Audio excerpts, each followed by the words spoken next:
جہاں millions of population ہے جو سمجھتی ہے کہ ہمارے اوپر 6% لوگوں کو لا کر حکومت دے دی گئی ہے، وہ فطری طور پر ہیومن نیچر ہے کہ وہ لڑیں گے۔ جب میں نے ایک رائے دی ہے تو آخر اس کے اوپر اتنا سیخ پا ہونے کی لوگوں کو کیا ضرورت؟ تو میں اس سروائیول انسٹنکٹ کی بات کر رہا ہوں۔ اگر کسی قوم کے زعماء کوئی فیصلہ کرتے ہیں تو کیا وہ انسٹنکٹ کی بنیاد پر محض رد عمل کا اظہار کریں گے؟ اگر بروٹل پاور کو ہی ایڈوکیٹ کرنا شروع کر دیں کہ وہ جو کہہ رہی ہے اس کو مان لینا چاہیے، پھر نازی جرمنی بھی ٹھیک تھا۔ مسلمانوں کو بھی میں جو کچھ کہہ رہا ہوں وہ شکست کے بعد کہہ رہا ہوں۔ امریکہ اور یوکے کی مسلسل ان کے آئل کے اوپر مداخلت ہے۔ اس وقت اپنے ہاتھ قتال سے روک کر رکھو۔ جو آپ کی رائے ہے وہ بہت زیادہ ایڈیلسٹک ہے۔ صورتحال ایسی بن گئی تھی جس پہ مسلمان اس پوزیشن میں نہیں تھے کہ وہ اسرائیل کو صفحہ ہستی سے مٹا دیں۔ ہر چیز کسی پاسٹ کا ریئیکشن ہے اور آپ اس سے بچ نہیں سکتے، آپ کتنی بھی وائز بات کر رہے ہیں۔ 1857 کے بعد مسلمانوں کے علماء نے، مسلمانوں کے دانشوروں نے، لڑنے والوں نے بھی آخر قبول کیا ایک صورتحال۔ آپ اس کو صرف اور صرف ایران کی غلطی نہیں کہہ سکتے کیونکہ اس کے اوپر جنگیں مسلط کی گئیں پہلے دن سے۔ جرمنی کو شکست ہو گئی، جاپان کو شکست ہو گئی، اسی طرح کا معاملہ چین کے ساتھ ہوا۔ چائنا نے تو باقاعدہ 100 سال انہوں نے جنگ لڑی ہے، اپنوں سے بھی بیگانوں سے بھی۔ مزاحمت صرف لڑنے ہی سے نہیں ہوتی، مزاحمت ادب کے ذریعے سے ہوتی ہے، علم کے ذریعے سے ہوتی ہے۔ ماؤ کا جو پورا ریولوشن تھا 1948 سے پہلے تک وہ جنگ پر تھا، وہ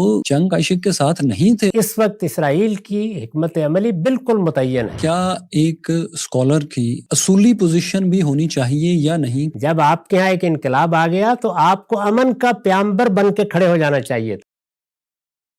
کیسے ہیں دوستو، میں فیصل وڑائچ، ہمارے ساتھ محترم جاوید احمد غامدی صاحب ہیں۔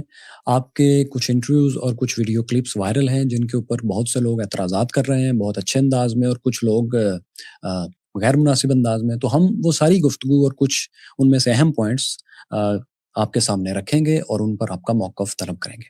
سر کیسے ہیں آپ؟ اللہ کی عنایت ہے، آپ کی دعائیں ہیں۔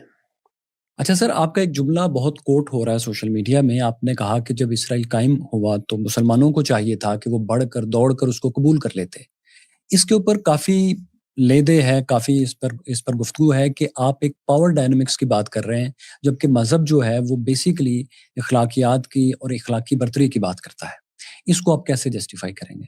ہم جیسے لوگ جب کسی موضوع پر گفتگو کرتے ہیں تو دونوں چیزیں زیر بحث آ جاتی ہیں۔ ایک یہ کہ کسی چیز کا اخلاقی جواز کیا ہے، اور دوسرے یہ کہ فرد ہو یا معاشرہ، اس کے لیے عملی صورتحال کیا ہے۔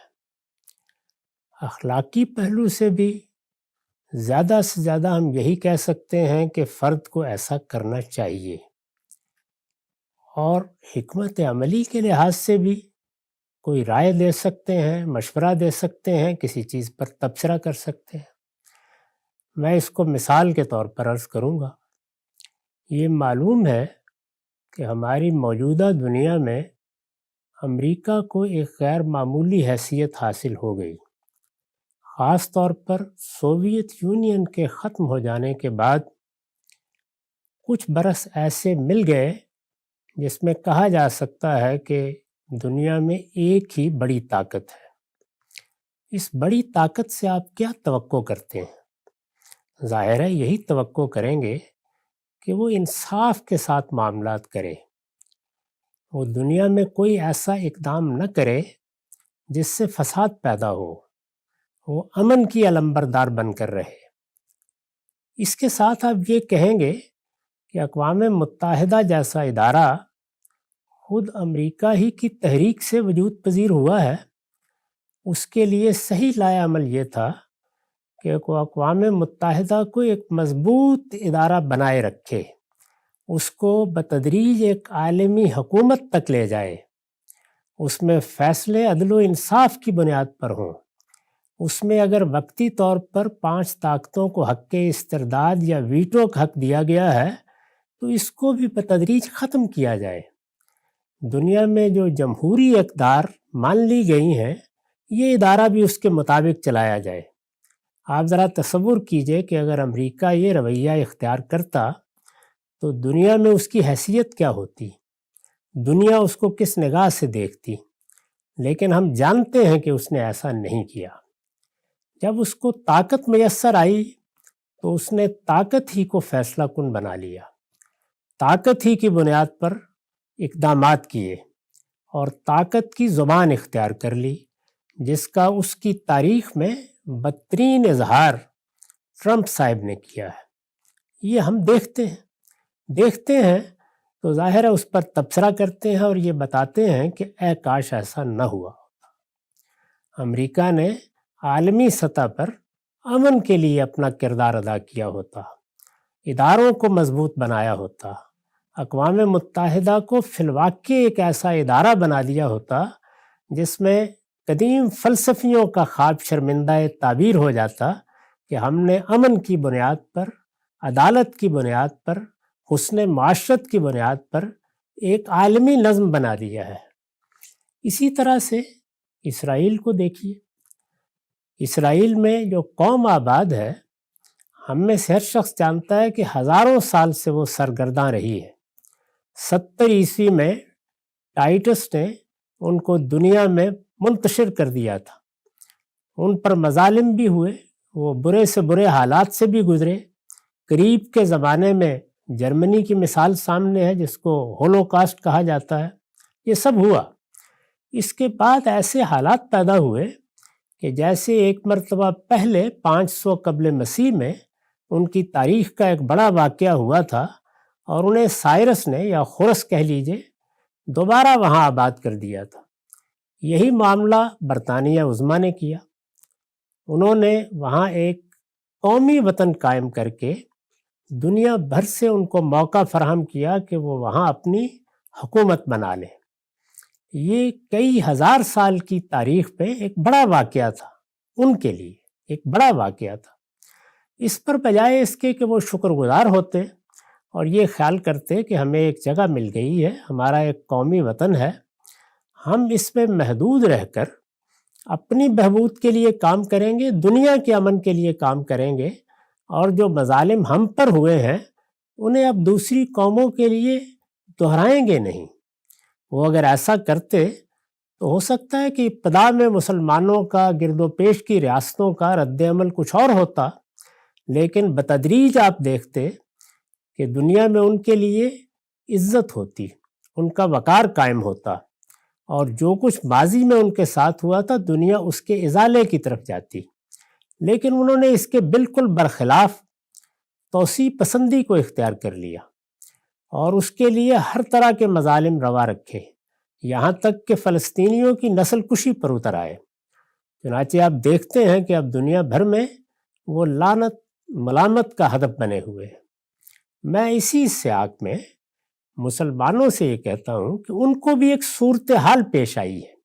وہاں سوال یہ نہیں ہے کہ جائز کیا ہے اور ناجائز کیا ہے، دنیا میں صدیوں سے فتوحات ہوتی رہی ہیں، وہ فتوحات مسلمانوں نے بھی کی ہیں، وہ ہسپانیہ میں چلے گئے، وہ بر صغیر میں آ گئے، اس کے علاوہ بھی بہت سے علاقے ہیں جو انہوں نے فتح کیے ہیں۔ تو فتوحات کے پیچھے اخلاقی جواز کیا ہوتا ہے؟ وہاں زیر بحث یہ چیز ہوتی ہے کہ اگر فتوحات کا نتیجہ یہ نکلا ہے کہ آپ مزاحمت کے قابل نہیں رہے تو آپ اس صورتحال کو قبول کر کے اپنی تعمیر کی طرف بڑھیں۔ میرے جس جملے کا آپ نے حوالہ دیا ہے وہ اخلاقی جواز پر بحث نہیں کر رہا، وہ یہ دیکھ رہا ہے کہ مسلمانوں کے ساتھ معاملہ کیا ہوا ہے، ہم کس صورتحال سے دوچار ہیں۔ یہ جو عام چلتی ہوئی مثال دی جاتی ہے اسی کو لے لیجئے، یعنی میرے گھر میں اگر ڈاکو داخل ہو گئے ہیں تو اس میں اخلاقی جواز کا سوال نہیں ہے، وہ تو ہر ایک کو معلوم ہے کہ ڈاکو ہے اور یہ ایک جرم ہے جس کا ارتکاب انہوں نے کیا ہے۔ لیکن اب مجھے مزاحمت کرنی ہے، اپنا مال ان کے حوالے کر کے اپنی عزت اور جان کو بچا لینا ہے۔ میرے ساتھ اگر میری اولاد کھڑی ہے یا میرے بھائی کھڑے ہیں تو مجھے ان کو یہ کہنا ہے کہ تمہارے پاس اگر چارپائی کا پایا بھی ہے تو کلاشن کوف سے لڑ جاؤ، یا اس وقت انہیں روکنا ہے۔ تو یہ حکمت عملی کا سوال ہے جس پر میں نے گفتگو کی ہے کہ مسلمانوں کو اپنے حالات کے لحاظ سے کیا کرنا چاہیے تھا۔ یہ سوال نہیں ہے کہ کس چیز کا اخلاقی جواز ہے اور کس کا اخلاقی جواز نہیں ہے۔ اخلاقی جواز کے معاملے میں تو بہت سی بحثیں کی جا سکتی ہیں، جب ہندوستان میں انگریز آ گئے تو وہاں اخلاقی جواز کی بحث کی جائے گی، یہ دیکھا جائے گا کہ ہم مزاحمت کے قابل ہیں یا نہیں۔ اگر نہیں ہیں تو اور رویہ ہوگا، ہیں تو اور رویہ ہوگا۔ تو اس لیے اخلاقی جواز کا معاملہ سرے سے زیر بحث ہی نہیں تھا کہ میں اس پر کوئی رائے دیتا۔ اوکے سر، جو آپ نے گفتگو کی اس کا مطلب یہ ہے کہ جو میں سمجھا ہوں اور آپ کی اس کے علاوہ بھی جو گفتگو ہے اس طرح کی، اس سے یہ بات سمجھ میں آتی ہے کہ مسلم سمیت کوئی بھی قوم جب مفتوح ہو جاتی ہے تو اس کو یہ پہلے نظر میں رکھنا ہے کہ کیا میں لڑ کے جیت سکتی ہوں یا نہیں۔ اگر وہ جیت سکتا ہے تو ضرور لڑ لے اور پھر اپنا آرڈر قائم کرے، اور اگر اس کو نظر آ رہا ہے کہ میں جیت نہیں سکتا تو پھر اس کو سبمسو ہو کر اپنے اس وقت تک ویٹ کرنا چاہیے جب تک وہ اس قابل نہیں ہو جاتا کہ وہ جیتنے کے قابل ہو یا پھر بازی پلٹ سکے۔ لیکن سر ہیومن نیچر اس کے خلاف کام کرتی ہے، کیونکہ یہ لڑنے کے بعد ہیومن طے کرتے ہیں، تاریخ میں بھی اور ارد گرد بھی ہم نے دیکھا کہ وہ جیتیں گے یا نہیں۔ یعنی 1857 کی جنگ آزادی کے بعد اس خطے کے لوگوں نے مکمل ہتھیار ڈالے تھے، اس سے پہلے ہتھیار انہوں نے نہیں ڈالے۔ اسی طرح ادھر فلسطین اسرائیل کے معاملے میں جب بلفور ڈکلیریشن ہوا تو 6% جیوز کی پاپولیشن تھی، جو باہر سے آئے تھے وہ اس سے بھی کم تھے۔ تو جب آپ 6% لوگوں کو 55% لینڈ دے دیں گے تو انسانی جبلت یہ ہے کہ وہ پہلے لڑے گی کہ میرے اوپر ظلم ہوا ہے، اس کے بعد وہ یہ اس نتیجے تک پہنچیں گے کہ ہم نے شکست کھائی یا نہیں کھائی، اور وہ کیا اس شکست کو شکست تسلیم بھی کرتے ہیں یا اور لڑنا چاہتے ہیں۔ تو یہ جو آپ کا آرگومنٹ ہے یہ نظری طور پر ٹھیک ہے، اور ایک دانشور کے اینگل سے چند لوگوں کے لیے بھی ٹھیک ہے، لیکن جہاں ملینز آف پاپولیشن ہے جو سمجھتی ہے کہ ہمارے اوپر 6% لوگوں کو لا کر حکومت دے دی گئی ہے، وہ فطری طور پر ہیومن نیچر ہے کہ وہ لڑیں گے، تو یہی وہاں پر ہوا ہے، تو وہ دوڑ کے کیسے ان کو تسلیم کر لیتے ہیں؟ انسان کا شرف یہی ہے کہ وہ محض جبلتوں کی بنیاد پر فیصلہ نہیں کرتا، اس کو اللہ تعالیٰ نے عقل جیسی چیز سے نوازا ہے۔ چنانچہ جب اس طرح کی کوئی بات کہی جاتی ہے یا کوئی تجویز پیش کی جاتی ہے یا کوئی تبصرہ کیا جاتا ہے تو اس کے مخاطب ہمیشہ قائدین ہوتے ہیں، زعماء ہوتے ہیں۔ اگر کسی قوم کے زعماء کوئی فیصلہ کرتے ہیں تو کیا وہ انسٹنکٹ کی بنیاد پر محض رد عمل کا اظہار کریں گے؟ ان سے یہ توقع کی جاتی ہے کہ وہ سوچ سمجھ کر اقدام کریں گے، یعنی یہ دیکھیں گے کہ اس وقت صورتحال کیا ہے۔ اگر اسی طرح فیصلے کیے جائیں تو پھر تو رسالت مآب صلی اللہ علیہ وسلم کے ساتھیوں پر جو مظالم ہوئے تھے مکے ہی میں تلوار اٹھا لینی چاہیے تھی۔ لیکن اللہ تعالیٰ نے مسلمانوں کو کیا ہدایت کی؟ کفو ایدیکم من القتال، اس وقت اپنے ہاتھ قتال سے روک کر رکھو، ابھی اس کا وقت نہیں آیا۔ یہ وقت کیوں نہیں آیا تھا؟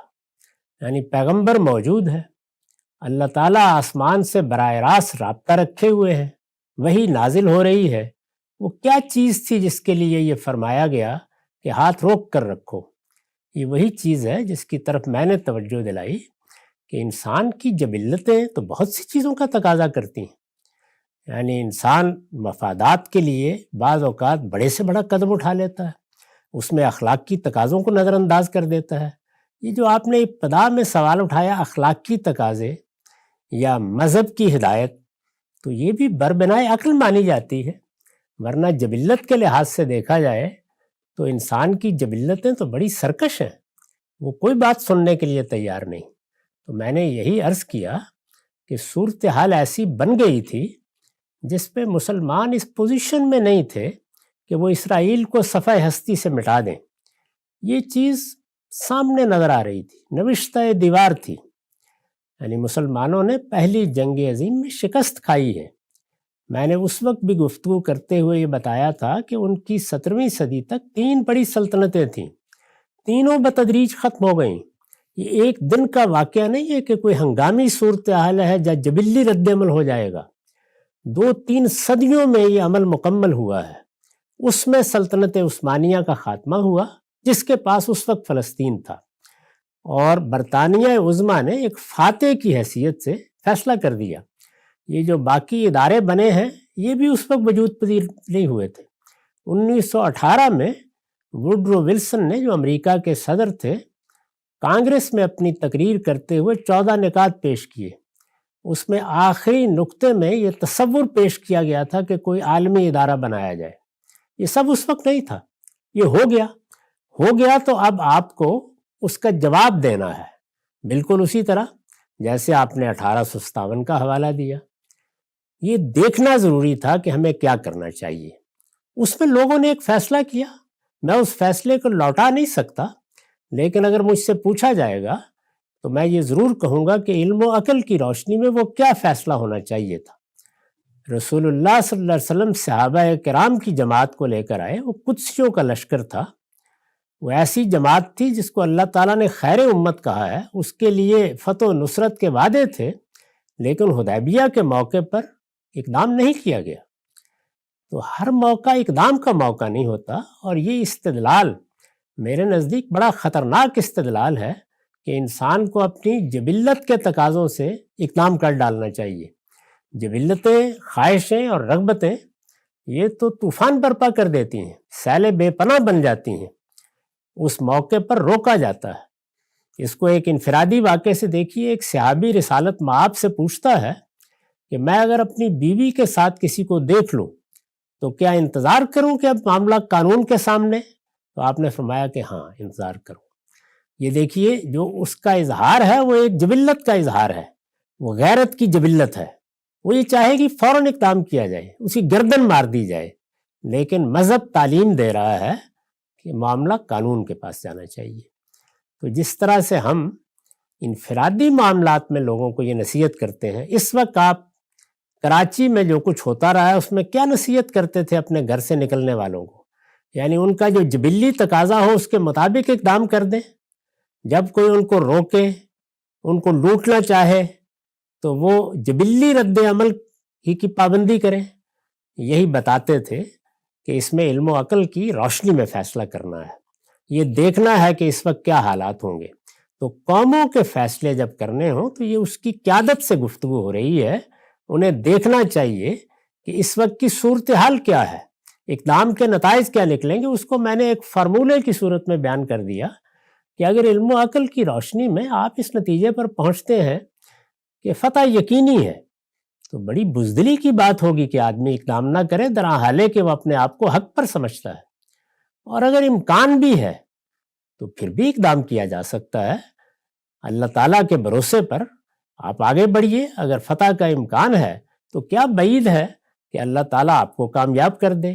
لیکن اگر یہ نظر آ رہا ہو کہ یقینی ناکامی ہے اور یہ بات بالکل واضح ہو، تو پھر اس طرح کا اقدام خودکشی ہوگی. پھر جبلت کی بات نہیں سنی جائے گی، عقل کی بات سنی جائے گی. اور اس طرح کے موقعوں پر بڑے بڑے فاتحین نے اپنے لشکروں کو پسپا کر کے اپنی حفاظت کا اہتمام کیا ہے. یہی رویہ ہے جو ہر قوم کو اور اس کی قیادت کو ایسے موقعوں پر اختیار کرنا چاہیے. یعنی جب آپ اقدام کرنے جا رہے ہیں تو سب سے پہلے یہ دیکھیے کہ اقدام کے نتائج و عواقب کیا ہوں گے، ان کو سامنے رکھ کر آپ فیصلہ کرتے ہیں. اچھا سر، جب میں جبلت کی بات کر رہا ہوں، ہیومن نیچر کی، تو میری مراد یہ ہے سروائیول انسٹنکٹ سے. آپ ہر صورت انسان اور لائف اپنا تحفظ کرنا چاہتی ہے. تو اگر کسی قوم کے اوپر ایسا وقت آئے کہ اس کا سروائیول ہی خطرے میں پڑ چکا ہے، ان کی ایگزسٹنس کو یہ کہہ کر رد کر دیا گیا کہ یہ لینڈ جو ہے یہ وداؤٹ پیپل ہے اور ہم ان سے ان کی موسٹ آف دا لینڈ لے لیں گے، اور پھر ان کے ساتھ ایک 3 بڑی پیرلل ٹیررسٹ آرمیز تھیں، ہیگنا، لیہی اور اراگون. تو یہ تمام لوگ قتل و غارت کر رہے تھے، اور اب ان کے اپنے ڈاکومنٹس ہیں جو ان کی ویب سائٹس پر، ان کی کتابوں میں موجود ہیں. تو چھپاتے بھی نہیں ہیں وہ کہ ہمارا آلریڈی پلان تھا کہ ہم نے یہاں سے تمام عربوں کو، چونکہ وہ مسلمانوں کا نام لینا گوارا نہیں کرتے اور فلسطینیوں کو تو عرب بول دیتے ہیں، عربوں کو یہاں سے نکال کر ہم یہ پورا یہاں پر اپنی اسٹیٹ قائم کریں گے. جب لوگوں کو فلسطین میں 1917 سے اور خاص طور پر 1890 سے نظر آ رہا تھا کہ یہ ہماری ایتھنک کلینزنگ کر رہے ہیں باہر سے لوگ لا کر، جب ابھی جرمنی والا ہولوکاسٹ ہوا بھی نہیں تھا، تو میں اس سروائیول انسٹنکٹ کی بات کر رہا ہوں. کوئی پاور کتنی بھی بڑی ہو اور اس کے مقابلے میں کتنا بھی کوئی کمزور شخص ہو، جب آپ اس کو کوئی باہر نکلنے کا راستہ ہی نہیں دیں گے، اس کو وے آؤٹ ہی نہیں دیں گے، اس کو گریسفل ڈیل ہی آپ نہیں دیں گے، تو وہ پھر لازمی لڑے گا اپنی سروائیول انسٹنکٹ کی وجہ سے، اپنی جبلت کی وجہ سے. یہ بالکل ایسے ہی ہے جیسے آپ نے فرسٹ ورلڈ وار اور سیکنڈ ورلڈ وار کی بات کی. فرسٹ ورلڈ وار کے بعد سیکنڈ ورلڈ وار کو یہ ایک اسکالرلی اوپینین ہے اور بہت زیادہ اس کو مانا جاتا ہے کہ سیکنڈ ورلڈ وار کبھی نہ ہوتی اگر جرمنی کے اوپر توہین آمیز شرائط نہ لگائی جاتی، تو ہٹلر جیسا لیڈر شاید پیدا ہی نہ ہوتا۔ تو وہ اگر آپ اس کو ایک ہارے ہوئے کو یا جس پر آپ نے قبضہ کیا ہے اس کو ایک وے آؤٹ ہی نہیں دیں گے تو پھر وہ اس کی جبلت ہے، اس کی سروائیول انسٹنکٹ ہے کہ وہ آخری سانس تک لڑے گا۔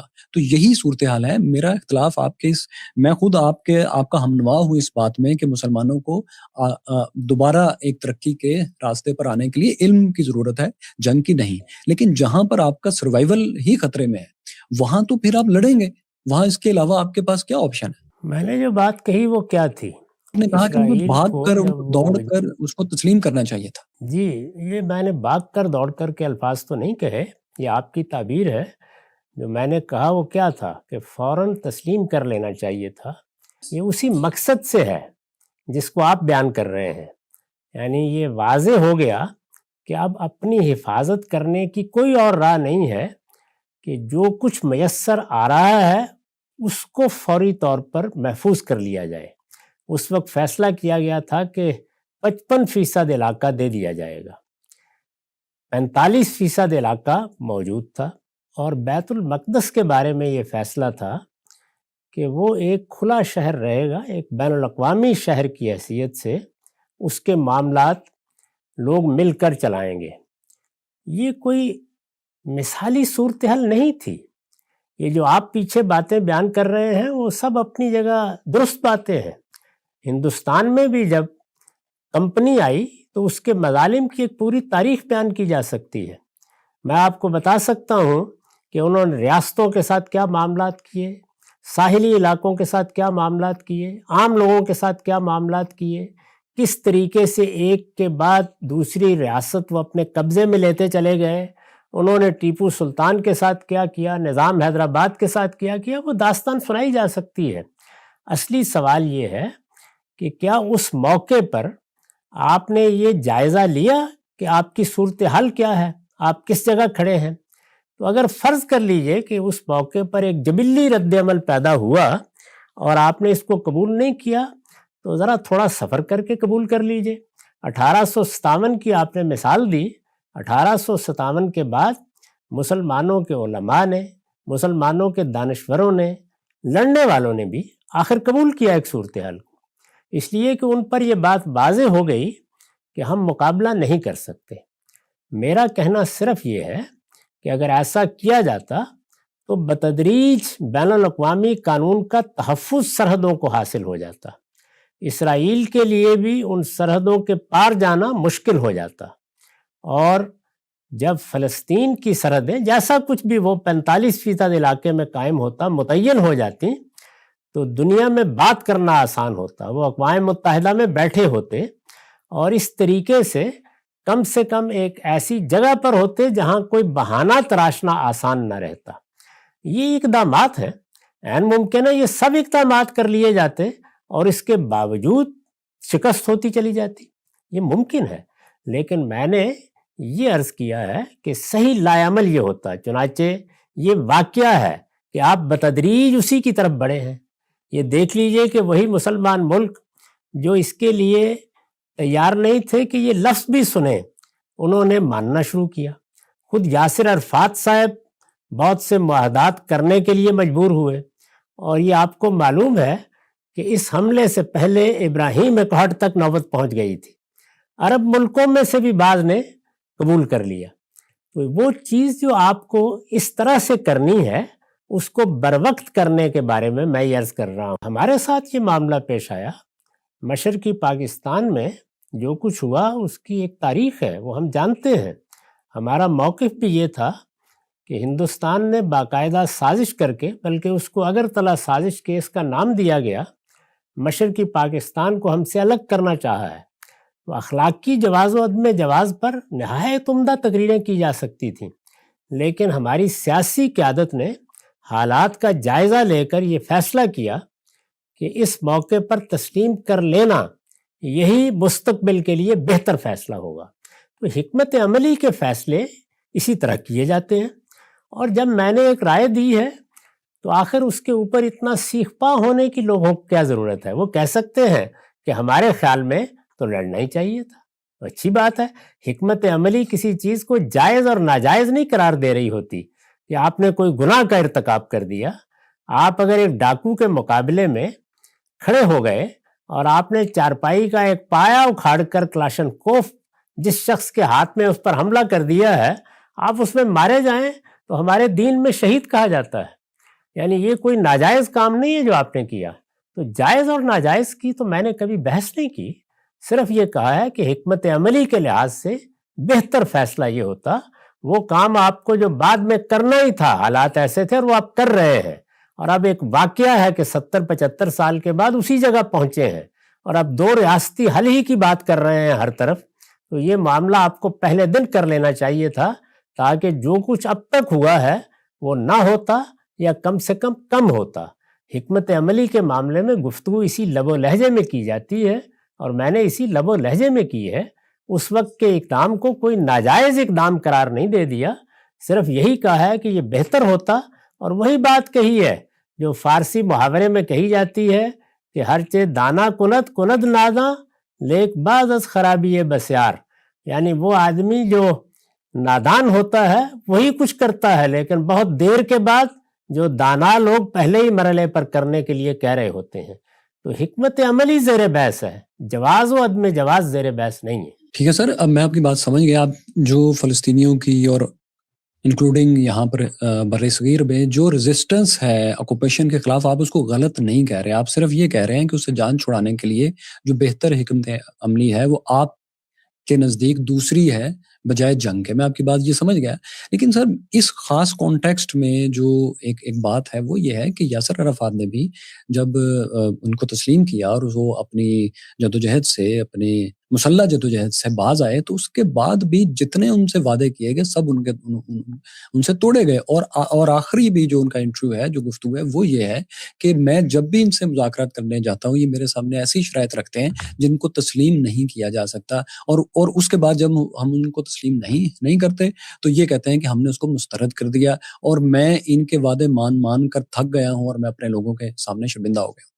تو سر وہ جن لوگوں نے ان کے ساتھ صلح کرنے کی کوشش کی وہ بھی بعد میں ان کے آخری انٹرویوز اور گفتگو یہی ہے کہ ہمارے ساتھ دھوکہ ہوتا ہے ہر بار. ابراہیم اکارڈ کی آپ نے بات کی. ابراہیم اکارڈ میں سارے مسلمان ملک نہیں گئے. یو اے ای ایک واحد قابل ذکر ملک ہے جو اس وقت آیا ہے. بحرین آپ جانتے ہیں کہ بہت ہی چھوٹا چند کلومیٹر کا ملک ہے. سعودی عرب اس میں نہیں ہے, باقی ممالک نہیں ہیں, کیونکہ اس میں ایک سمپل سا ایک مطالبہ ہے کہ جتنی بھی لینڈ فلسطینیوں کے پاس رہ گئی ہے 67 کے حساب سے 1967 میں, اس کے مطابق یونائٹڈ نیشن کے مطابق ان کو تسلیم کیا جائے. لیکن اسرائیل اور امریکہ اس کے لیے تیار نہیں ہے. تو سر میرا خیال ہے کہ اگر بروٹل پاور کو ہی ایڈوکیٹ کرنا شروع کر دیں کہ وہ جو کہہ رہی ہے اس کو مان لینا چاہیے, پھر نازی جرمنی بھی ٹھیک تھا. پھر آج کے بعد اگر کوئی مسلم پاور آتی ہے اور خدا نہ خواستہ وہ بہت زیادہ ظلم کرتی ہے کہیں تو, اور انلیس سامنے والا وائٹ فلیگ نہ لہرا دے, تو پھر وہ بھی ٹھیک ہے. یہ دیکھیے پھر آپ نے لفظ ٹھیک استعمال کیا. یہ تو اس وقت استعمال کیا جاتا ہے جب کسی چیز کا غلط یا صحیح ہونا زیر بحث ہو. یہاں میں پھر عرض کروں کہ حکمت عملی زیر بحث ہے. آپ نے جو مثال دی ہے وہ میرے نقطہ نظر کی تائید کرتی ہے. یعنی میں نے کیا کہا تھا, فوراً کرنا چاہیے تھا. جب آپ تاخیر سے وہ کام کرنا چاہتے ہیں تو دوسرا اپنی حکمت عملی بنا چکا ہوتا ہے. اور اس وقت اسرائیل کی حکمت عملی بالکل متعین ہے, اور وہ یہ ہے کہ اسے فلسطینیوں کو پیچھے دھکیلنا ہے, اسے فلسطین سے فلسطینیوں کو نکالنا ہے, اس کو اپنے پرانے خواب شرمندہ تعبیر کرنے ہیں. اس وقت تو اس کو موقع مل گیا. یہی بات تو میں نے عرض کی ہے. یہ نہیں کہا کہ اب آپ کیا کریں. اب تو پے در پے شکستیں ہیں, دیکھتے چلے جائیے, وہ ہوتی چلی جائیں گی. اسی لیے میں نے جس فارسی مصرے کی طرف توجہ دلائی اس میں کیا بات کہی گئی ہے کہ وقت پر فیصلہ کرنا چاہیے.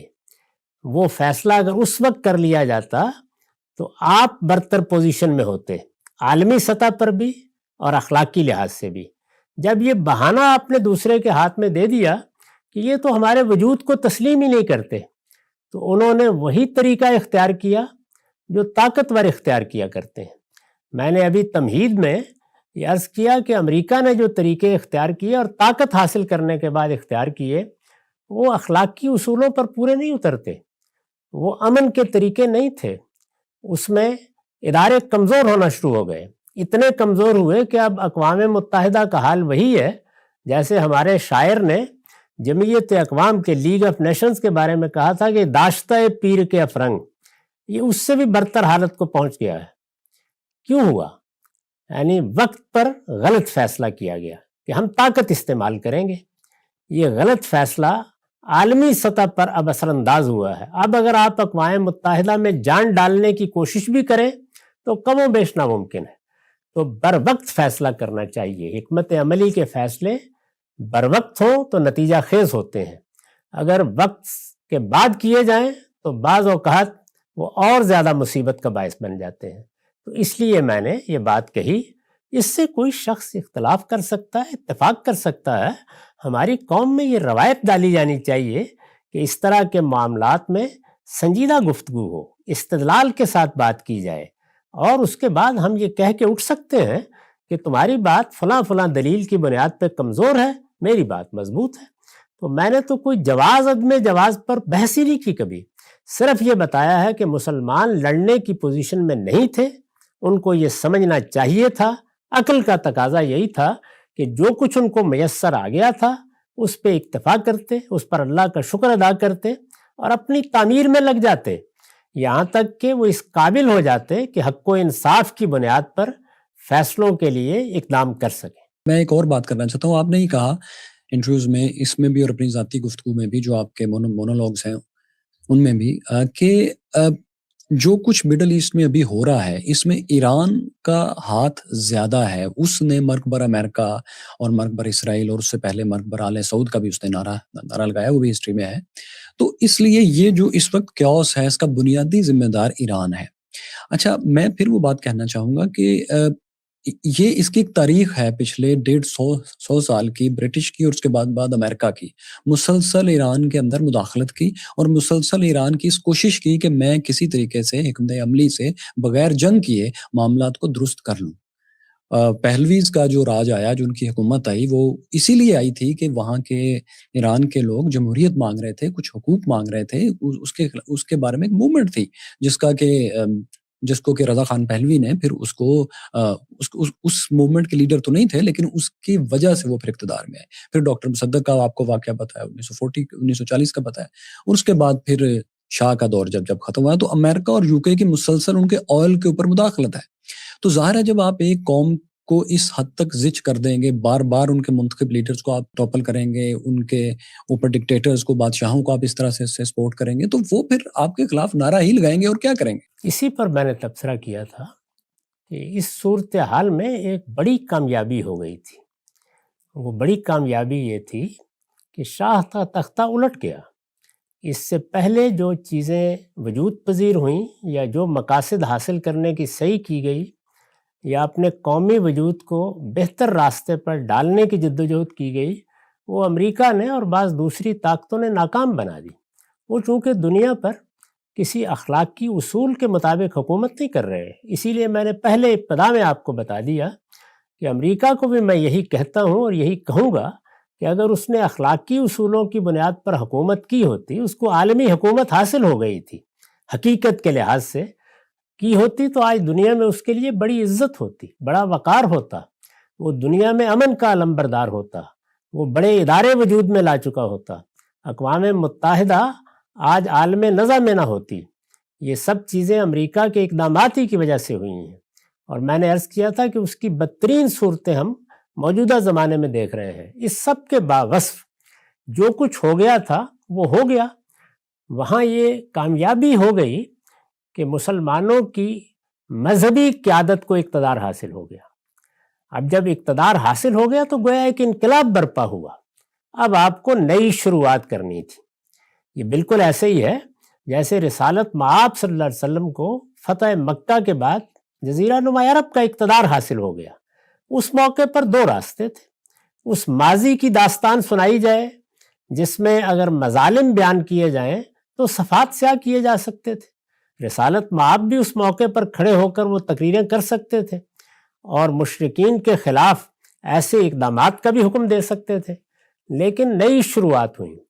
اور یہی بات ہے جس کی طرف میں نے توجہ دلائی کہ اس وقت مذہبی قیادت نے جو فیصلہ کیا وہ فیصلہ آپ دیکھیے کسی پہلو سے بھی درست نہیں تھا۔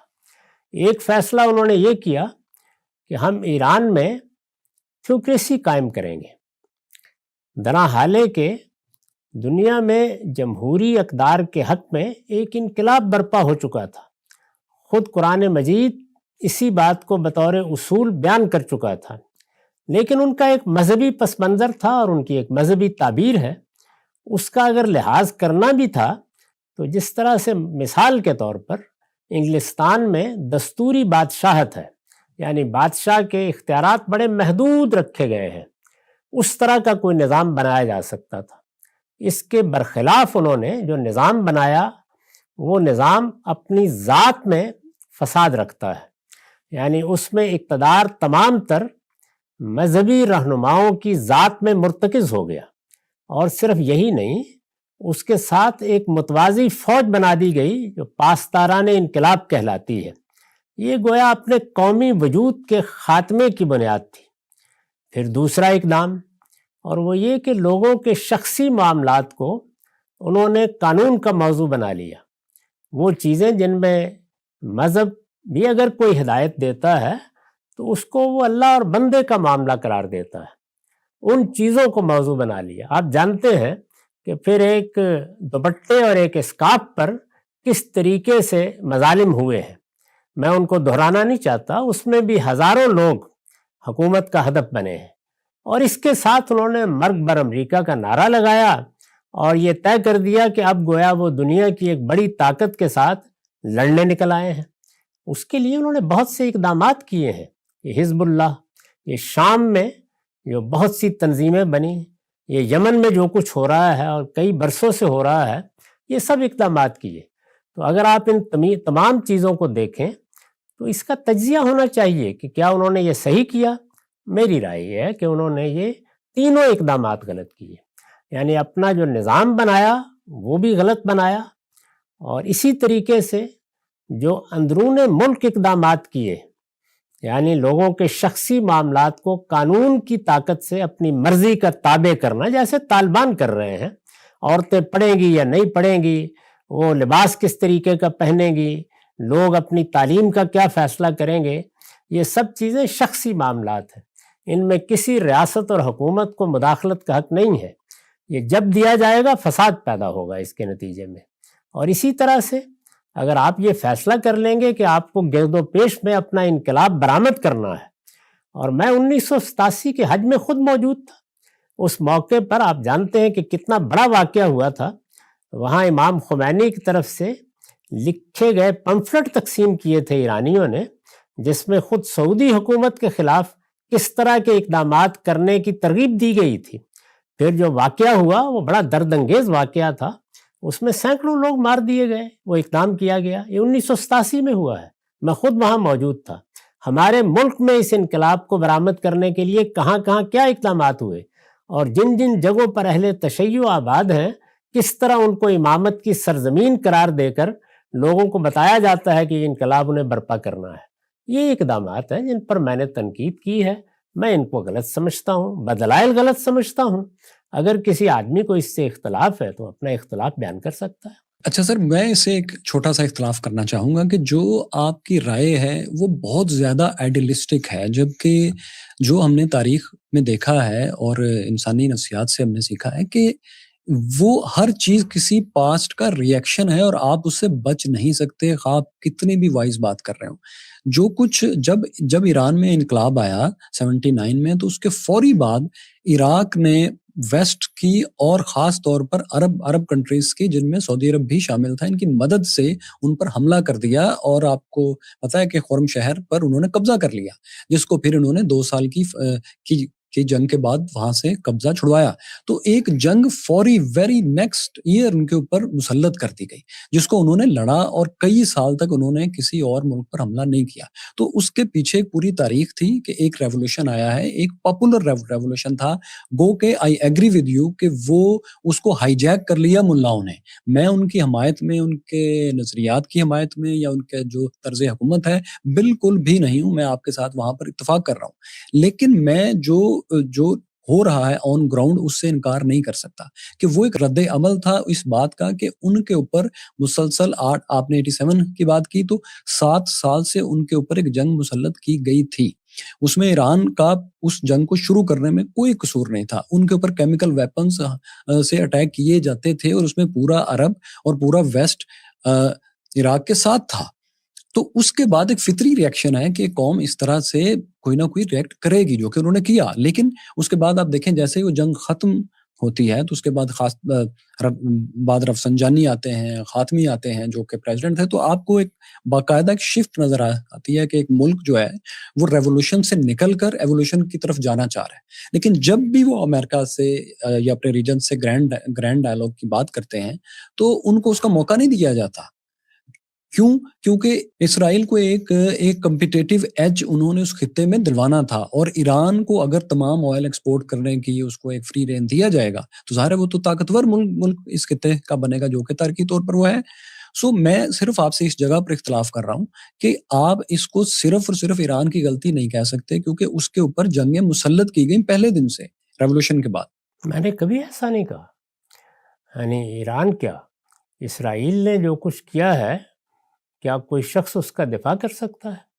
میں نے ابھی آپ سے عرض کیا کہ اگر اسرائیل بھی جو 55% علاقہ اس کو ملا تھا اس سے آگے قدم بڑھانے کے طریقے اختیار نہ کرتا اور خود اپنی سرحدیں متعین کر کے اعلان کر دیتا کہ جو کچھ بھی آپ کریں گے ہم ان سرحدوں سے ایک قدم آگے نہیں بڑھائیں گے، تو اس طریقے سے ایک اخلاقی برتری کی جگہ پر کھڑا ہوتا ہے. یہ جو مثالیں آپ نے دی ہیں ان میں سے میں نے کبھی کسی پر کوئی تبصرہ نہیں کیا.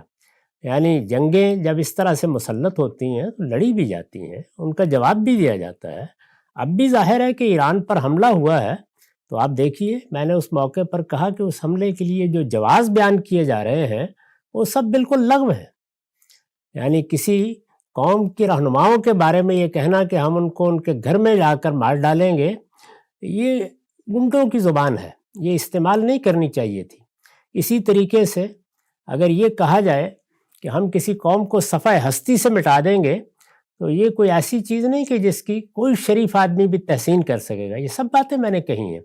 اگر عراق نے حملہ کیا یا عربوں نے اس میں عراق کا ساتھ دیا، اسباب و وجوہ وہ بھی بیان کر سکتے ہیں، وہ بھی ایک غلط اقدام تھا. تو یہ تو میں نے کبھی نہیں کہا کہ صرف ان کی غلطی ہے، نہیں. جس وقت آپ کے ہاں ایک بڑی تبدیلی آئی ہے تو آپ کا لائے عمل ہونا کیا چاہیے تھا؟ کیا وہ انقلاب کو برآمد کرنے کا ہونا چاہیے تھا؟ ابھی آپ نے خود اعتراف کیا کہ انہوں نے بتدریج یہ سیکھا اور پھر وہ اس سے نکلے. تو جب وہ نکلے تو ان کو گرد و پیش کی طرف سے امن کا ہاتھ بھی میسر آیا. یہی میں گزارش کر رہا ہوں کہ آپ جو کچھ بعد میں کرتے ہیں وہ بر وقت ہونا چاہیے تھا. جب آپ نے ایک مرتبہ مرگ بر امریکہ کا نعرہ لگا کے یہ اعلان کر دیا کہ ہم اسرائیل کو بھی صفحہ ہستی سے مٹا دیں گے اور ہم امریکہ کو بھی اس علاقے سے نکالیں گے، تو یہ قبل از وقت اقدام ہے. یہ آپ اپنی زبان سے بھی اگر کریں گے تو طاقتور آپ پر حملہ آور ہو جائے گا. یہ بات ہے جو میں کہنے کی صحیح کر رہا ہوں. اس کا ہرگز یہ مطلب نہیں ہوتا کہ دوسرے لوگوں نے سب صحیح کیا ہے. ابتدا میں نے اسی لیے عرض کر دیا کہ امریکہ نے جو کچھ کیا ہے دوسری جنگ عظیم کے بعد خاص طور پر، وہ کسی لحاظ سے بھی قابل تعریف نہیں ہے. اس پر میں نے نقد کر کے آپ کو بتایا ہے کہ اس کا نتیجہ ہے کہ لوگ نفرت کرنے لگ گئے، اور یہی صورتحال اسرائیل نے اپنے لیے پیدا کر دی. تو ان کے اقدامات پر تو میں اپنے ایک مسلمان بھائی کے طریقے پہ گفتگو نہیں کر سکتا، لیکن اپنوں کے بارے میں یہ کہہ سکتا ہوں کہ یہ صورتحال تمہیں درپیش ہے. اس صورتحال میں خیر خواہی کی بات کیا ہونی چاہیے؟ تو وہ بات یہ تھی کہ جس وقت انہوں نے ایک نئی شروعات کی، انہوں نے اپنی ایک نئی دنیا بنانے کا فیصلہ کیا اور اس میں مذہب بھی زیر بحث آ گیا، تو وہ اپنی ساری توجہات اپنی قوم کی تعمیر پر مرتکز کرتے، وہاں جمہوری اقدار کو فروغ دیتے، وہاں قانون کی حکمرانی قائم کرتے، وہاں ریاست کے اور عوام کے متعین حدود سے تجاوز کرنے سے اجتناب کرتے. تو اگر وہ یہ کام کرتے تو ایران ہو سکتا ہے کہ اس سے بہت بڑی جگہ پر آج کھڑا ہوتا، علمی لحاظ سے بھی، فکری لحاظ سے بھی اور عملی لحاظ سے بھی. لیکن آپ اس وقت تحقیق کر کے دیکھ لیجئے اس کے گرد و پیش میں اس انقلاب کو برآمد کرنے کے لیے جو اقدامات کیے گئے اس پر بڑی گرامندیاں موجود ہیں. میں ان کے ابواب نہیں کھولنا چاہتا کہ ایران نے خود افغانستان کے معاملات میں کیا پالیسی اختیار کی، پاکستان کے معاملے میں کیا طریقے اختیار کیے۔ وہ طریقے جب اختیار کیے جائیں گے تو پھر جب طاقتور کو موقع ملے گا تو وہ آپ کے اوپر چڑھ دوڑے گا۔ وہ صدام نے بھی یہی کیا، وہ اس وقت امریکہ نے بھی یہی کیا۔ سر مجھے ایک بات بتائیے کہ کیا ایک اسکالر کی ایک مورخ کی ایک اصولی پوزیشن بھی ہونی چاہیے یا نہیں کہ یہ جو اقدام ہے اس میں اصولی پوزیشن کیا ہے؟ کیونکہ آپ اتنی بڑی گریو ایک زیادتی کو، جیسے ہولوکاسٹ تھا، جیسے اسرائیل کا قیام ہے، جیسے یہ والی جنگ ہے، تو آپ اس میں ایک اصولی پوزیشن بھی تو مینٹین کرتے ہیں نا کہ یہاں پر فلاں گروپ جو ہے یہ غلط جنگ، اس پر غلط جنگ مسلط کی گئی ہے۔ 6% لوگوں کو 55% ایریا دینا کبھی بھی قبول نہیں کیا جا سکتا۔ ہاں آپ یہ کہہ سکتے ہیں کہ آپ ان سے لڑ نہیں سکتے، لہٰذا اس وقت خاموش ہو جائیں، لیکن اس کو تسلیم کر لینا اصولی طور پر، کیا اس کو قبول کر لینا اصولی طور پر، یہ پوزیشن بھی تو ٹھیک نہیں ہے۔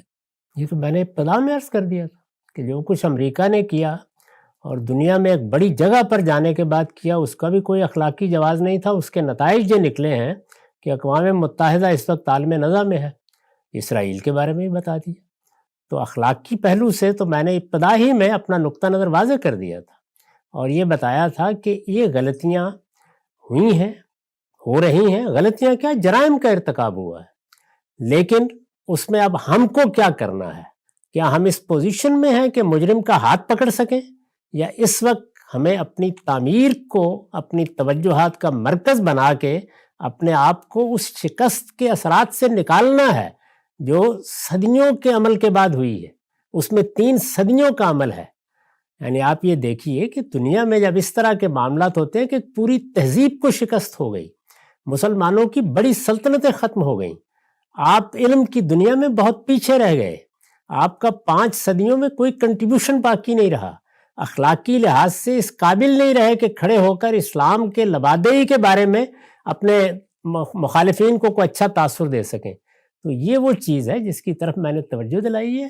اس گفتگو کے ابتدا میں نے اخلاقی پوزیشن تو 2 اور 2 4 کے طریقے پہ واضح کر دی۔ میں سر اخلاقی سے آگے بڑھ کے صرف اصولی کی بات کر رہا تھا۔ اس میں سر یہ ہے کہ ہم نے یہ دیکھا ہے کہ جو ریزسٹنس ہے ایک وائز حکمت عملی کا بنیادی حصہ ہے کہ اگر آپ اصولی طور پر کسی چیز کو ظلم اور زیادتی سمجھتے ہیں تو ایک قوم، اور خصوصاً اگر وہ بڑی قوم ہے، اس کے پاس جغرافیہ بھی ہے، ایک تاریخ بھی ہے، تو وہ ایک ریزسٹنس کو قائم رکھتی ہے، اس کو چھوڑتی نہیں ہے۔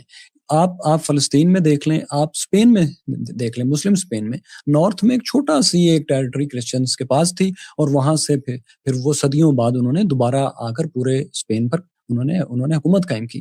تو وہ جو ریزسٹنس ہے، آئی انڈرسٹینڈ کہ آپ وہ اگر اس وقت کامیاب نہیں بھی ہو رہی، تو ایک جو اصولی پوزیشن ہے جو کہ انسانی جبلت میں اور اخلاق میں اور تاریخ میں ہر لحاظ سے درست پوزیشن ہے، اس کے اوپر اگر ریزسٹنس ہے تو ہمیں اس کو بھی اتنا ہی اپریشیٹ کرنا چاہیے جتنا کہ ایک وائز آپشن کو، ایک پڑھی لکھی آپشن کو، ایک تہذیبی ترقی کی آپشن کو۔ جی ضرور کرنا چاہیے، اس میں کیا شبہ ہے، لیکن مزاحمت کس دور میں کیسی ہونی چاہیے، یہ مزاحمت کا لفظ بھی یہ چاہتا ہے کہ اس کی وضاحت کی جائے۔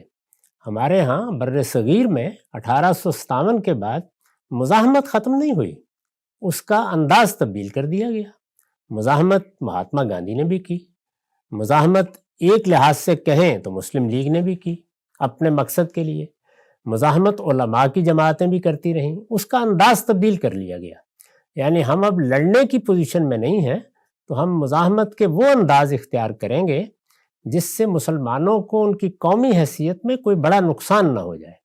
مزاحمت صرف لڑنے ہی سے نہیں ہوتی، مزاحمت ادب کے ذریعے سے ہوتی ہے، علم کے ذریعے سے ہوتی ہے، نقد کے ذریعے سے ہوتی ہے، کسی تہذیب پر آپ اپنا تبصرہ کرتے ہیں اس کے ذریعے سے ہوتی ہے۔ اسی طرح سے مزاحمت آپ کے اقتصادی اقدامات کی صورت میں بھی ہوتی ہے۔ آپ چین کو دیکھیے، جاپان کو دیکھیے، ان کو بھی شکست ہوئی۔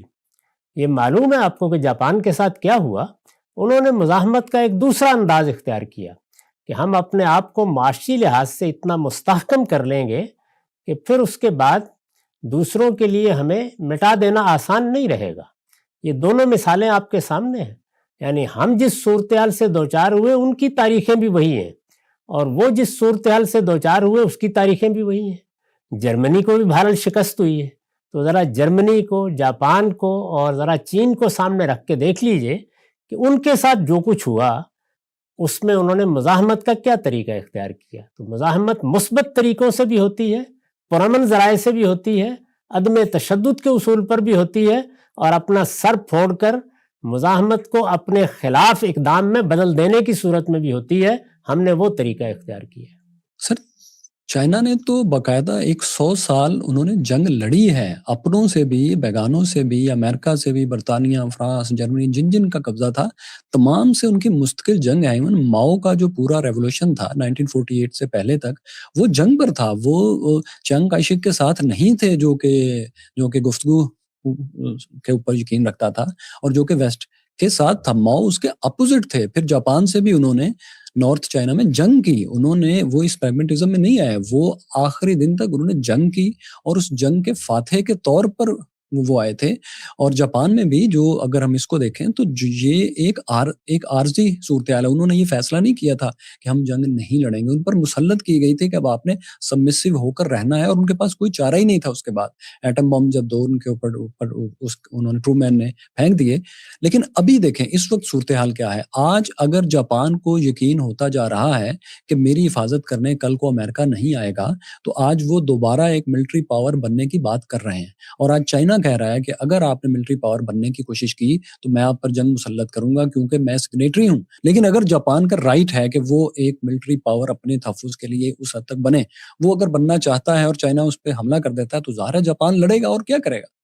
مجھے تعجب ہوا آپ کس بات پر، یعنی میں نے بات شروع کی دوسری جنگ عظیم کی شکست سے جاپان کو جو ہوئی، آپ اس سر سے آپ نے چائنا کی چلے بات گئے. کی نا کہ چائنا سے ہمیں سیکھنا چاہیے. میں نے آپ کو جی، بتایا کہ ایک چائنا ایک نے کر تو کے جنگ ایک ہی ایک کی کر ہے. کے لے لیجئے. یعنی جاپان پر میں نے گفتگو اس کے بعد کی، شکست ہو گئی.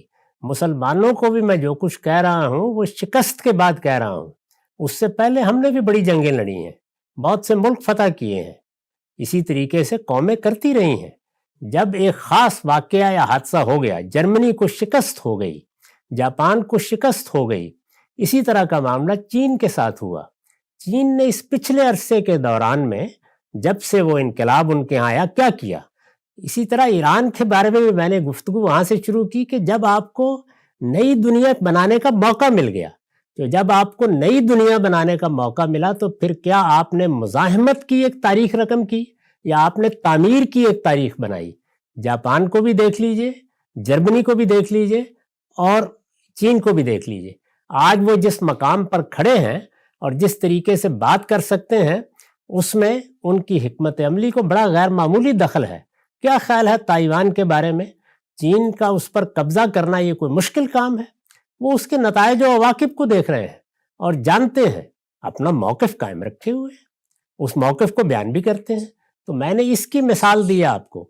دنیا میں جس زمانے کی آپ باتیں کر رہے ہیں اس وقت جنگیں ہی ہوتی تھیں، وہ ہم بھی جنگیں ہی کرتے تھے. وہ فتوحات کا زمانہ تھا. یہ دور آپ کو ایک چھوٹا سا میسر آیا تھا جس میں فتوحات کے زمانے کے بعد موقع مل گیا تھا کوئی 40-50 سال کا کہ اپنی تعمیر کی جا سکے. یہ گفتگو اس زمانے کے بارے میں ہو رہی ہے. سر میں صرف یہ کہنا چاہ رہا ہوں کہ جن کو اپنے آپ کو بنانے کا موقع ملا انہوں نے بنایا، لیکن جن کو بنتے ہی جنگ مسلط کی انہوں نے جنگ لڑی. چائنا نے بھی جس واقعے کی آپ بات کریں 1948 کے بعد جب ادھر کوریا کی طرف سے ان کے اوپر جنگ کی گئی 50s میں، تو پھر انہوں نے جنگ لڑی. ایسا نہیں تھا کہ انہوں نے نہیں لڑی. میرا موقف صرف یہ ہے کہ آپ کی بات پر سر تسلیم خم کہ ہمیں حکمت عملی یہ کرنی ہے کہ ہمیں جنگ نہ کرنی پڑے. لیکن میں جن دو اس وقت سٹیٹس کی بات کر رہا ہوں، ایران اور فلسطین، ان کے اوپر تو ایگزسٹنس ہی مشکل کر دی گئی، تو ان کو ایک جنگ لڑنی پڑی جو کہ انہوں نے پھر لڑی. میں صرف اتنی بات کر رہا ہوں. آج جو جاپان کی میں نے مثال دی وہ یہ ہے کہ اگر آج جاپان کے اوپر جنگ مسلط کی جاتی ہے تو ظاہر وہ پھر لڑے گا. پھر وہ اس کا ایک طرز عمل آج ہے وہ اس سے نکل آئے گا. جنگ مسلط کی جائے اس پر میں نے کبھی گفتگو ہی نہیں کی. مثلا میں نے یہ نہیں کہا کہ اگر اس وقت امریکہ نے حملہ کر دیا ایران پر تو اسے لڑنا نہیں چاہیے تھا. جنگ جب اس طریقے سے عملاً مسلط ہو جاتی ہے تو پھر تو ہر ایک لڑتا ہے. ابھی پاکستان نے جنگ لڑی ہے اور آپ دیکھ رہے ہیں کہ ابھی افغانستان میں باقاعدہ حملہ کیا گیا ہے، اس میں بھی ایک جنگ ہوئی ہے. وہ جنگ بھی مسلط ہوئی ہے اس لیے کہ طالبان نے وہاں حکومت قائم کرنے کے بعد اپنے انقلاب کو برآمد کرنا شروع کر دیا، تو پاکستان کو اس کا جواب دینا پڑا ہے۔ ان میں سے کسی واقعے پر میں نے تبصرہ نہیں کیا کبھی۔ اسی طرح صدام حسین کے واقعے پر بھی آپ ایک لفظ نہیں دکھا سکتے کہ میں نے یہ کہا۔ جب جنگ مسلط ہو جاتی ہے تو لڑائی جاتا ہے، جنگ کے لیے فضا نہ پیدا ہونے دی جائے، ایسے اقدامات نہ کیے جائیں کہ دوسروں کو بہانہ مل جائے، اور اپنے لیے تعمیر کا وقت ہر حال میں ہر قیمت پر حاصل کرنے کی کوشش کی جائے۔ یہ بات ہے جو میں نے بار کہی۔ یہی ایک جملہ ہے سر جس پہ میں آپ سے اختلاف کرنے کی جسارت کر رہا ہوں کہ آپ یہ کہہ رہے ہیں کہ جنگ کے حالات ان ملکوں نے اور ان اداروں نے خود پیدا کیے۔ میرا یہ کہنا ہے کہ انہوں نے حالات پیدا نہیں کیے، انہوں نے آخری دن تک کوشش کی کہ یہ جنگ ہم پر نہ آئے، لیکن وہ آئی۔ صرف اختلاف اس پوائنٹ پر ہے کہ آپ کہہ رہے ہیں کہ یہ حالات بھی ایران نے اور فلسطین کو اگر ہم دیکھیں تو اربوں نے پیدا کیے کہ یہ دن آئے۔ صرف اس پہ اختلاف کر رہا ہوں کہ یہ ان کے پیدا کیے ہوئے حالات نہیں ہیں۔ میرے نزدیک اس میں مجھے آپ جسارت کر کے یہ کہنا ہے کہ ایسا نہیں ہے۔ دیکھیے بات یہ ہے کہ لوگوں نے مظاہرے شروع کر دیے ایران میں، اب یہ مظاہروں سے بات کی جائے گی اور پھر کہا جائے گا کہ مظاہرے شروع ہو گئے، ہزاروں لوگ نکل آئے، اب اس کے بعد تو فوج کو یا پولیس کو کارروائی کرنی ہے۔ یہ تو آپ مجھ سے بھی پوچھیں گے تو میں کہوں گا کہ یقیناً کرنی ہے۔ میں اس پالیسی کی بات کر رہا ہوں، اور اسی وجہ سے میں نے دو باتیں کہیں۔ جب آپ کے ہاں ایک انقلاب آ گیا تو آپ کو امن کا پیامبر بن کے کھڑے ہو جانا چاہیے تھا، آپ کو اپنا انقلاب برآمد کرنے کے نعرے نہیں لگانے چاہیے تھے، آپ کو ابتدا مرگ بر امریکہ سے نہیں کرنی چاہیے تھی۔ اسی طرح میں وہاں یہ کہتا ہوں کہ جو کچھ مل گیا تھا اس کو تسلیم کر کے اپنے لیے تعمیر کا موقع پانا چاہیے تھا۔ یہ وہ اقدامات ہیں جن اقدامات نے ایک فضا پیدا کر دی، اور پھر اس فضا میں ظلم کرنے والوں کو موقع مل گیا کہ وہ اپنے ظلم کے جواز دنیا کے سامنے پیش کرنے کے قابل ہو جائیں۔ یہ بات ہے، اس کو اس کے اندر اتر کر سمجھیے۔ اس کا تعلق پالیسی سے ہے، آپ نے اپنے لیے کیا رویہ اختیار کیا ہے۔ یعنی ہم جب ایک طرز عمل اختیار کرتے ہیں یا ایک رویہ اختیار کرتے ہیں تو وہ چیزوں کے لیے فضا ہموار کرتا ہے، اور جب وہ فضا ہموار ہو جاتی ہے تو پھر ظاہر ہے کہ حملہ کس نے پہلے کرنا ہے، وہ طاقتوری کرے گا ہمیشہ۔ بہت شکریہ سر، آپ نے بڑے تحمل سے ہمارے ان سوالات کے جواب دیے۔ اب لوگوں کے سامنے ہمارا ایک پوائنٹ آف ویو اور آپ بھی جو اس پہ وضاحت پیش کرتے ہیں وہ ان کے سامنے ہے، تو لوگ اپنی رائے خود قائم کر لیں گے۔ ہوپ فلی آپ آئندہ بھی ہمیں اس طرح کی گفتگو کے لیے وقت دیتے رہیں گے۔ بہت شکریہ سر، آپ کی بڑی عنایت۔